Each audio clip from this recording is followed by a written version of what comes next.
காசா முழுவதும் கடுமையான வெள்ளப்பெருக்கு ஏற்பட்டிருக்கிறது. மழை காரணமாக அங்கே ஆல்ரெடி எல்லா இடங்களும் அழிக்கப்பட்டிருக்கக்கூடிய நிலையில மலையில் அந்த மக்கள் தவிக்கிற காட்சிகளை நீங்க பார்க்க முடியும். ஈரானுக்கு இருக்கக்கூடிய மிகப்பெரிய வளம் என்னன்னா, ஈரானுடைய ஹர்முஸ் ஜலசந்தி என்கிற இடம் ஒரு எண்ணெய் தாங்கி டேங்கர் கப்பலை மொத்தமாக கைப்பற்றி இருக்கிறது. ஈரானுடைய IRGC இஸ்லாமிய புரட்சிகர படைப்பிரிவு என்கிற செய்திகள் வெளியாகி இருக்கிறது. இஸ்ரேலுடைய ரமோன் விமான தளத்திலிருந்து தான் இந்த விமானம் புறப்பட்டிருக்கிறது. முன்னறிவிப்பில்லாம வந்ததுனால ஏற்றுக்கொள்ள மறுக்கிறோம் என்று சொல்லப்பட்டாலும் உள்ள இருக்கிறது பாலஸ்தீன அப்பாவிகள் என்று தெரிய வந்ததோடு சிறில் ராமபோசா அவர்கள் உடனடியாக அந்த மக்களை நாங்கள் எங்கள் நாட்டுக்கு வரவேற்கிறோம் என்று சொல்லி தாங்கள் உள்ளே எடுத்திருக்கிறோம் என்கிற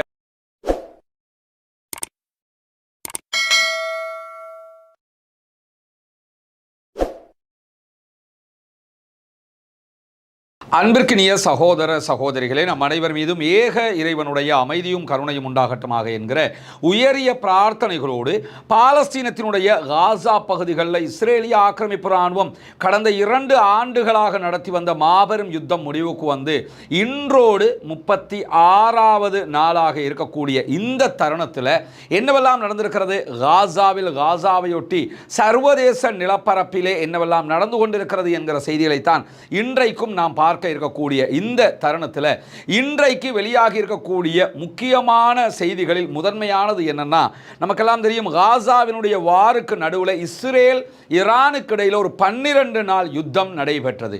இந்த யுத்த நேரத்தில் ஈரான் இஸ்ரேலுக்கு எதிராக பாரிய தாக்குதல்களை நடத்தியது மட்டுமல்லாமல் தன்னுடைய பலத்தை எங்கெல்லாம் காட்ட முடியுமோ அங்கெல்லாம் மிக அருமையாக காட்டியிருந்தது. அந்த வகையில் தான் ஈரானுக்கு இருக்கக்கூடிய மிகப்பெரிய வளம் என்னன்னா, ஈரானுடைய ஹர்முஸ் ஜலசந்தி என்கிற இடம். இந்த ஹர்முஸ் ஜலசந்தியை பொறுத்தவரையில் அந்த இடத்தை முழுவதுமாக ஆக்கிரமித்திருக்கக்கூடிய முழு பலத்தை பிரயோகிக்கக்கூடிய ஒரு நாடாக ஈரான் தான் இருக்கிறது.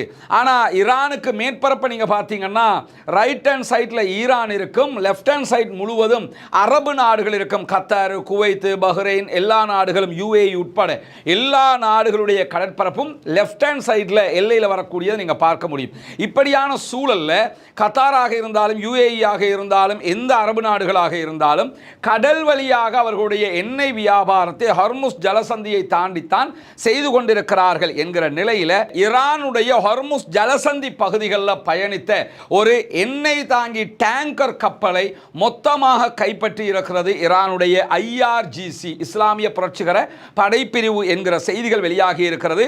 குறிப்பாக இஸ்ரேல் அமெரிக்காவோடு இணைந்து நடத்திய 12 நாள் வாரில் ஈரான் சண்டையிட்டதற்கு பிறகு முதல் தடவையாக இந்த கப்பல் பறிமுதல் செய்யப்பட்டிருக்கிறது, ஈரானால் கைப்பற்றப்பட்டிருக்கிறது. ஹர்முஸ் ஜலசந்தி வழியாக போய்கொண்டிருந்த சைப்ரஸில் பதிவு செய்யப்பட்ட டேங்கர் தான் தற்போது இடைமறிக்கப்பட்டு கைப்பற்றப்பட்டிருக்கிறது. இதனை அமெரிக்காவினுடைய உளவுத்துறைகள் செய்தியாக ஆக்கியதற்கு பிறகு ஆம் நாங்கள் தான் கைப்பற்றி இருக்கிறோம் என்று ஈரான் அறிவித்திருக்கிறது. ஈரானுடைய நீதிமன்ற உத்தரவு பெறப்பட்டு தான் இந்த கப்பல் கைப்பற்றப்பட்டிருக்கிறது. மார்ஷல் தீவுகளுடைய கொடியோடு இந்த கப்பல் பயணித்திருக்கிறது. டலாரா என்கிற பெயரில் தான் இந்த கப்பல் தன்னுடைய செயல்பாடுகளை முன்னெடுத்து வரக்கூடிய நேரத்தில் வெள்ளிக்கிழமை காலை 30,000 டன் பெட்ரோ கெமிக்கலோடு இந்த கப்பல் பயணித்ததாக சொல்லப்படுகிறது. இந்த பெட்ரோ கெமிக்கல் பெரும்பாலும் கப்பல்களுக்கு பயன்படுத்தப்படக்கூடிய திரவம் என்று சொல்லப்படுகிற அதே நேரத்தில் ஈரானுடைய சக்தி வாய்ந்த இராணுவ அதே போன்று அரசியல் அமைப்பு சட்டங்களின் அடிப்படையில் தான் இந்த கப்பலை கைப்பற்றி இருக்கிறோம் என்று சொல்லி IRGC தகவல் வெளியிட்டிருக்கிறது. கப்பல் அங்கீகரிக்கப்படாத சரக்குகளை எடுத்துக்கொண்டு சென்றது. ஹர்முஸ் ஜலசந்தியால் போகிற நேரத்தில் இந்த மாதிரியான பொருட்களை ஏற்றிக்கிட்டு போறதுக்கு சொல்லி பல அனுமதிகளை பெற வேண்டி இருக்கிறது. அந்த அனுமதிகளை இந்த கப்பல் பெறவில்லை என்கிற காரணத்தினால தான் இந்த கப்பல் கைப்பற்றப்பட்டிருக்கிறது என்று சொல்லி தெளிவாக ஈரான் அறிவித்திருக்கிறது. ஐக்கிய அரபு எமிரேட்ஸிலிருந்து UAE இருந்து தான் இந்த கப்பல் பயணித்திருக்கிறது. அங்கிருந்து தான் பெட்ரோ கெமிக்கலை இவங்க அப்லோட் பண்ணி இருக்கிறாங்க. அப்படி பயணிக்கும் போது தான் இந்த கப்பலை ஈரான் கைப்பற்றி இருக்கிறது. கப்பலோடு தொடர்பை இழந்திருக்கிறோம் என்று சொல்லி கப்பலுடைய நிறுவனம் அறிவித்திருக்கிற அதே நேரத்தில் கப்பலுக்குள்ளாக சல்பர் எரிவாயு தான் முழுவதுமாக இருந்தது என்று சொல்லியும் இது கடலில் கப்பல்களுக்கு எரிபொருளாக பயன்படுத்தப்படுகிறது என்று சொல்லியும் கப்பல் நிறுவனம் தன்னுடைய விளக்கத்தில் சொல்லி இருக்கிறது. பிரிட்டிஷினுடைய பாதுகாப்பு கடல் தொடர்பான பாதுகாப்பு நிறுவனங்களும் இது தொடர்பாக நாங்கள் கண்ணோட்டங்களை செலுத்தி இருக்கிறோம் என்று சொல்லியிருக்கக்கூடிய நேரத்தில் தான் தான் இந்த கப்பலை ஈரான் கைப்பற்றி இருக்கிறதை மொத்தமாக ஒப்புக்கொண்டிருக்கிறது. அதை தாண்டி 3 சிறிய படகுகளில் சென்றுதான் இந்த கப்பலை ஈரான் கைப்பற்றி இருக்கிறது. இந்த கப்பல் கைப்பற்றப்பட்டு ஒரு சில மணி நேரங்களுக்குள்ளாக அமெரிக்காவினுடைய கடற்படைக்கு சொந்தமான MQ-4C வகையான ட்ரைடன் ட்ரோன் வகையான ஆளில்லாத விமானங்கள் அந்த பகுதியில் கப்பலை தேடியதாகவும், ஆனால் ஈரானுடைய எல்லைக்குள்ள போனதுனால ட்ரோன்களுக்கு ஈரானுடைய எல்லைக்குள் நுழைந்து அதை தேட முடியாமல் போய்விட்டது. எனவேதான் இப்பொழுது ஈரானை ஒப்புக்கொண்டிருக்கிறது, நாங்கள் தான் கப்பலை கைப்பற்றி இருக்கிறோம் என்று சொல்லி. இந்த கப்பல் எப்பொழுது விடுவிக்கப்படுவதற்கு இடையில ஏதாவது சர்ச்சைகள் ஏற்படுமா? அமெரிக்காவுடனான மோதல் போக்கு ஆல்ரெடி உச்சமாக இருக்கக்கூடிய நேரத்தில் என்ன செய்யும் ஈரான் என்கிற கேள்விகள் எல்லாம் இதற்குள் எழுந்திருக்கிறது. அடுத்தடுத்த அப்டேட்டில் வரும்போது இந்த கப்பல் தொடர்பான செய்திகளை நம்ம பார்க்க இருக்கிற அதே நேரத்தில் காசாவில் இருந்து வெளிநாடுகளுக்கு மருத்துவ சிகிச்சைக்காக வெளியேற்றப்பட்ட கிட்டத்தட்ட 130 பாலஸ்தீனர்கள் அடங்கிய ஒரு விமானம் எந்த ஒரு முன்னறிவித்தலும் இல்லாமல் தென்னாப்பிரிக்காவில் வந்து இறங்கி இருக்கிறது. எனவே நாங்கள் அவர்களை எப்படி முன்னறிவிப்பு இல்லாமல் எடுக்கிறது என்று சொல்லி தென்னாப்பிரிக்கா ஆரம்பத்தில் மறுப்பு தெரிவித்தாலும் உடனடியாக தென்னாப்பிரிக்காவினுடைய அதிபர் சிறில் ரமபோசா அவர்களுடைய உத்தரவின் பேரில் பாலஸ்தீன அப்பாவிகள் தென்னாப்பிரிக்காவுக்குள் அனுமதிக்கப்பட்டிருக்கிறார்கள். இஸ்ரேலுடைய ரமோன் விமான தளத்திலிருந்து தான் இந்த விமானம் புறப்பட்டிருக்கிறது. தென்னாப்பிரிக்காவில் தரையிறங்கி இருக்கிறது. முன்னறிவித்தல் கொடுக்கப்படவில்லை, பாலஸ்தீன் மக்கள் வருகிறார்கள் என்கிற தகவல்கள் கொடுக்கப்படவில்லை என்கிற அடிப்படையில் முன்னறிவிப்பு இல்லாமல் வந்ததுனால ஏற்றுக்கொள்ள மறுக்கிறோம் என்று சொல்லப்பட்டாலும் உள்ளே இருக்கிறது பாலஸ்தீன அப்பாவிகள் என்று தெரிய வந்ததோடு சிறில் ரமபோசா அவர்கள் உடனடியாக அந்த மக்களை நாங்கள் எங்கள் நாட்டுக்கு வரவேற்கிறோம் என்று சொல்லி தாங்கள் உள்ளே எடுத்திருக்கிறோம் என்கிற செய்திகளை சொல்லி இருக்கிறார்கள். ஏன்னா பாலஸ்தீனத்தோட ரொம்ப நெருக்கம் பாராட்டக்கூடிய நெல்சன் மண்டேலாவால் உருவாக்கப்பட்ட தென்னாப்பிரிக்க மக்கள் அவர்கள், அந்த மக்களுக்கும் பாலஸ்தீனத்துக்கும் ஒரு நெருங்கிய நட்புறவு இருக்கிறது. குறிப்பாக இஸ்ரேலிய பிரதமர் பெஞ்சமின் நெதன்யாகுவை கைது செய்ய வேண்டும் என்கிற உத்தரவை இவர்கள் தான் நீதிமன்றத்தினூடாக பெற்றுக்கொண்டார்கள் என்பதெல்லாம் நமக்கு தெரியும். அந்த வகையில் அந்த அடிப்படையில் தற்போது இந்த முடிவை சிறில் ரமபோசா அவர்கள் பாலஸ்தீன அப்பாவிகளுக்காக எடுத்திருக்கிறார்கள் என்பது மிகவும் வரவேற்புக்குரிய மகிழ்ச்சியான தருணமாக இருக்கக்கூடிய நேரத்தில் காசா தொடர்பான அமெரிக்காவினுடைய வரைவு தீர்மானம் திங்கட்கிழமை ஐநாவினுடைய பாதுகாப்பு கவுன்சிலுக்கு கொண்டு வரப்பட இருக்கிறது. பலமுறை திருத்தப்பட்ட இந்த தீர்மானம் காசாவுக்கு இடைக்கால நிர்வாக அமைப்பான அமைதி கவுன்சிலை 2027 ஆண்டு வரைக்கும் நிறுவுவதற்கான அனுமதியை கோருகிறது.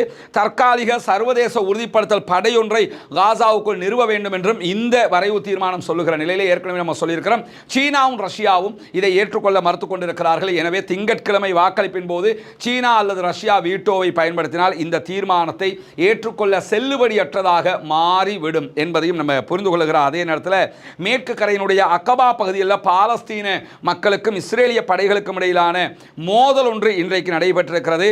மேற்கு கரையில் இருக்கக்கூடிய தூபாஸுக்கு வடக்கில் இருக்கிற அக்கபா நகரத்தின் மீது தான் இன்றைக்கு இஸ்ரேல் தாக்குதல்களை நடத்தியிருந்த நிலையில் பாலஸ்தீன அப்பாவிகள் தற்காத்துக் கொள்ளும் விதமான பதிலடி தாக்குதல்களையும் வழங்கி இருக்கிறார்கள் என்கிற நிலையில் இன்றைக்கு வெளியாகி இருக்கக்கூடிய இன்னும் ஒரு முக்கியமான செய்தி என்னன்னா, பாலஸ்தீன விடுதலை அமைப்பினுடைய தலைவர் சகோதரர் ஹலில் அல் ஹையா அவர்களோடு அமெரிக்காவினுடைய மத்திய கிழக்குக்கு பொறுப்பாக இருக்கக்கூடிய ஸ்டீவ் விட்காஃப் விரைவிலேயே சந்திக்க விரும்புகிறார் என்கிற செய்திகள் வெளியாகி இருக்கிறது. காரணம் என்னன்னா, பொதுவாகவே அமெரிக்கா தனக்குத்தானே வைத்துக் கொண்டிருந்த ஒரு விரிவான கோட்பாடு என்னன்னு கேட்டால், தாங்கள் யாரை பயங்கரவாத அமைப்புகள் என்று முத்திரை குத்துகிறார்களோ அவர்களோடு சமாதான பேச்சுவார்த்தைகள் கூட நடத்துவதில்லை என்கிற முடிவில் இருந்தார்கள். அந்த அடிப்படையில் பாலஸ்தீன விடுதலை அமைப்பை இஸ்ரேல் பயங்கரவாதிகள் என்று சொல்லிக் கொண்டிருக்கிறார்கள். அவர்களோடு எந்த சமாதான முன்னெடுப்பும் இல்லைன்னு சொல்லிக்கிட்டு இருந்தவங்க 30 ஆண்டுகளுக்கு பிறகு டொனால்ட் ட்ரம்பினுடைய ஆட்சி காலத்தில் நேரடியாக பேச்சுவார்த்தைகளை நடத்தி தற்போது சமாதான முன்னெடுப்புகள் நடந்து கொண்டிருந்த நிலையில் இப்ப முதல் கட்ட யுத்த நிறுத்தம் நடைபெற்றிருக்க, 2ஆம் கட்டத்தை தொடர வேண்டி இருக்கிற நிலையில் உடனடியாக ஸ்டீவ் விட்காஃபும் டாக்டர் ஹலில் அல் ஹையா அவர்களும் சந்திக்க இருக்கிறார்கள் என்கிற செய்தியை நியூயார்க் டைம்ஸ் வெளியிட்டிருக்கிறது. சந்திப்பினுடைய சரியான நேரம், சரியான தேதி தெளிவாக இல்லை, ஆனால் சந்திப்பு நிச்சயமாக நடைபெறும் என்கிற செய்திகள் வெளியாகி இருக்கிறது. பாலஸ்தீன விடுதலை அமைப்போடு நேரடியாக தொடர்புகளை பேணுவதனூடாக ட்ரம்பினுடைய நிர்வாகம் சமாதானத்தை தொடர்வதற்கு முயற்சி செய்கிறது என்பதும் தெளிவாகிறது என்கிறது நியூயார்க் டைம்ஸ். இதை தாண்டி ஹெரேட்ஸ் இஸ்ரேலுடைய பத்திரிகை வெளியிட்டிருக்கக்கூடிய செய்திகளில் பாலஸ்தீன மக்களோடு சமாதான ஒப்பந்தத்தை தொடர்வதற்கும் அதிலே கையெழுத்தை பெறுவதற்கும் ட்ரம்ப் முயற்சி செய்கிறார் நெத்தனியாகுவை வைத்து. அதற்காகத்தான் நெத்தனியாகுவை மன்னிச்சு விடுகிற ஒப்பந்தத்திற்கு அமெரிக்க அதிபர் சென்றிருக்கிறார் என்கிற செய்திகள் வெளியாகிருக்கு. அதாவது ஒன்றை நான் மன்னிச்சு விடுறதுக்கு ஏற்பாடு பண்ணுறேன், கடிதத்தை அனுப்புகிறேன், மன்னிப்பெல்லாம் வந்துடும். அதே மாதிரி நான் சொன்ன மாதிரி இந்த சமாதானத்தில் நீ சைன் பண்ணிடணும். இனிமே காசாவோட சண்டை பிடிக்கக்கூடாது, ஏன்னா நான் தான் காசாவில் சமாதானத்தை கொண்டு வந்தேங்கிறது வரலாறு பேசணும்னு அந்தால் நினைக்கிறார் போல. அதனால் பெஞ்சமின் நெத்தனியாகுவை கட்டுப்படுத்துவதற்கு தற்போது அமெரிக்க அதிபர் டொனால்ட் ட்ரம்புக்கு கிடைத்திருக்கக்கூடிய ஒரு ட்ரம்பாக, ஒரு துரும்பாக எது மாறி இருக்குதுன்னு சொல்லி சொன்னால், இந்த அவருடைய ஊழல் குற்றச்சாட்டுகள், விசாரணையில் இருக்கக்கூடிய குற்றச்சாட்டுகள் கிடைத்திருக்கிறது. எனவே தான் நீ ஜெயிலுக்கு போகணுமா, வெளியிலிருந்து பாலிடிக்ஸ் செய்யணுமாங்கிறத, சைன் பண்ணணுமா வேணாமாங்கிறத வச்சு முடிவெடுத்துக்கப்பா என்கிற ரீதியில் டொனால்ட் ட்ரம்ப் பெஞ்சமின் நெத்தனியாகுவை ஆட்டி படைக்கிறார் என்கிற செய்திகளுக்கு மத்தியில் அக்டோபர் 7 அன்று பாலஸ்தீன விடுதலை ராணுவம் இஸ்ரேலுக்குள் புகுந்து நடத்திய தாக்குதல்களை தடுக்க தவறியமைக்கு எதிராக இஸ்ரேலிய பிரதமர் பெஞ்சமின் நெத்தனியாகுவை விசாரணை நடத்த வேண்டும் என்கிற கோரிக்கையை இஸ்ரேலில் இருக்கக்கூடிய 67% மக்கள் விரும்புகிறார்கள் என்கிற செய்திகள் வெளியாகி இருக்கிறது. உச்சநீதிமன்ற தலைமை நீதிபதி தலைமையில் நியமிக்கப்படுகிற அதிகாரப்பூர்வ விசாரணை ஆணையத்தை அமைக்க வேண்டும் என்று இந்த 67% மக்கள் கோரிக்கை விடுத்திருக்கிறார்கள். மாரியூ செய்தி பிரிவு இதனை வெளியிட்டிருக்கிறது. ஊழல் குற்றச்சாட்டில் தப்பினாலும் இதில் அவர் தப்ப முடியாது என்கிற நிலையில் புதியதொரு வழக்கு வந்து முடிய போகிறது என்கிற செய்திகளுக்கு மத்தியில் காசாவினுடைய இஸ்லாமிய பல்கலைக்கழகம் புதிய மாணவர்களை இணைப்பதற்கு தயாராகி வருகிறது. அதற்கிடையில் காசா முழுவதும் கடுமையான வெள்ளப்பெருக்கு ஏற்பட்டிருக்கிறது. மழை காரணமாக அங்கே ஆல்ரெடி எல்லா இடங்களும் அழிக்கப்பட்டிருக்கக்கூடிய நிலையில் மலையில் அந்த மக்கள் தவிக்கிற காட்சிகளை நீங்கள் பார்க்க முடியும். கூடாரங்களுக்குள் வாழ்கிறார்கள், கூடாரங்கள் எல்லாம் சரிந்து விழுகிறது, உள்ள வெள்ள தண்ணீர் உள்ளே நுழைகிறது, சுகாதாரம் இல்லாமல் தவிக்கிறார்கள். உலகத்தில் இப்படி எந்த மக்களும் படாத கஷ்டங்களை இந்த காலகட்டத்தில் இந்த அப்பாவிகள் பட்டு வருகிறார்கள். அல்லாஹு தஆலா அவர்களுக்கு அருள் புரிய வேண்டும் என்று அல்லாஹ்விடத்தில் பிரார்த்திக்கிற அதே நேரத்தில் தான் யுத்தம் முடிந்ததற்கு பிறகு காசாவினுடைய பல்கலைக்கழகம் மொத்தமாக அளிக்கப்பட்டிருக்கு, முகப்பு மட்டும் மிஞ்சிருக்குது. இந்த பல்கலைக்கழகத்தில் பட்டமளிப்பு விழா 3-4 நாட்களுக்கு முன்பதாக காசாவிலே நடைபெற்றதற்கு பிறகு பல்கலைக்கழகத்திற்கு புதிய மாணவர்களை சேர்ப்பதற்கு காசா பல்கலைக்கழகம் தயாராகி வருகிறது. இஸ்ரேல் காசாவில் இருந்த 95% பாடசாலைகள், கல்லூரிகள், யூனிவர்சிட்டிகளை அழிச்சு முடிச்சிட்டாங்க. இருந்தாலும் கல்வியை அளிக்க முடியாது, கட்டிடங்களை அளிக்க முடியும் என்கிற அடிப்படையில் கல்வியை தொடர்வதற்கு காசாவினுடைய மாணவர்கள் தயாராகி இருக்கிறார்கள். காசாவினுடைய பல்கலைக்கழகம் புதிய மாணவர்களை வரவேற்கிறது என்கிற செய்திகளுக்கு மத்தியில் நப்லஸ் பட்டாலியனுக்கும் இஸ்ரேலிய ஆக்கிரமிப்பு ராணுவத்துக்கும் இடையில் மேற்கு கரையில் ஒரு தாக்குதல் இன்றைக்கு நடைபெற்றிருக்கிறது.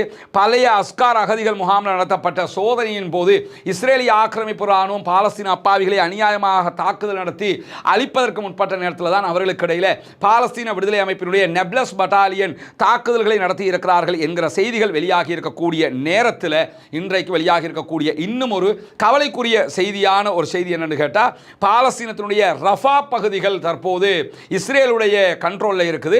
இந்த ரஃபா பகுதிகளுக்குள்ள தான் யாசர் அபு ஷபாப் என்கிற முனாஃபிக்கு உள்ளே இருந்து கொண்டிருக்கிறான். போதை கடத்தல் மன்னனாக அறியப்படுகிற இவன் பாலஸ்தீன விடுதலை ராணுவத்திற்கு எதிராக சில பேரை இணைத்துக் கொண்டு இஸ்ரேல் ட்ரைனிங் பெற்றுக்கொண்டு இஸ்ரேலுடைய ஆயுதங்களை வைத்துக்கொண்டு பாலஸ்தீன விடுதலை அமைப்பு மீதே தாக்குதல்கள் நடத்தி கொண்டு வரக்கூடிய நேரத்தில் ரஃபாவினுடைய செயல்பாடுகள் தற்போது இஸ்ரேலிய ஆக்கிரமிப்பு ராணுவத்தின் கண்ட்ரோலில் இருக்கக்கூடிய நேரத்தில் அந்த பகுதிகளில் யாசர் அபு ஷபாபினுடைய இந்த ஆயுதமுனை குழு செயல்பட்டு வருகிறது.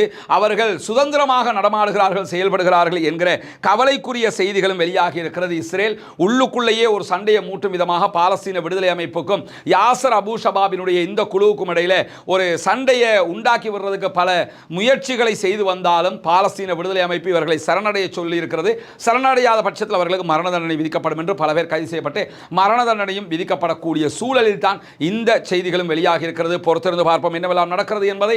பாலஸ்தீனம் வெற்றி பெற வேண்டும், பாலஸ்தீனம் சுதந்திரம் அடைய வேண்டும், பாலஸ்தீன மக்களும் நம்மை போன்று நிம்மதியானவர்களாக மாற வேண்டும், வாழ வேண்டும் என்கிற உயரிய பிரார்த்தனைகளோடு பாலஸ்தீனம் தொடர்பாக வெளியாகி இருக்கக்கூடிய மிக முக்கியமான செய்திகளைத்தான் உங்களோடு தற்போது நாம் பகிர்ந்து கொண்டிருக்கிறோம். பாலஸ்தீன அப்பாவிகளுக்காக ஜனநாயக ரீதியாகவும் குரல் எழுப்புவோமாக என்கிற கோரிக்கைகளோடு தொடர்ந்து இணைந்திருங்கள். பாலஸ்தீனம் மற்றும் உலக நடப்புகளை உடனுக்குடன் உங்களோடு பகிர்ந்து கொள்வதற்கு தயாராக இருக்கிறோம். அல்ஹம்துலில்லாஹி ரப்பில் ஆலமீன்.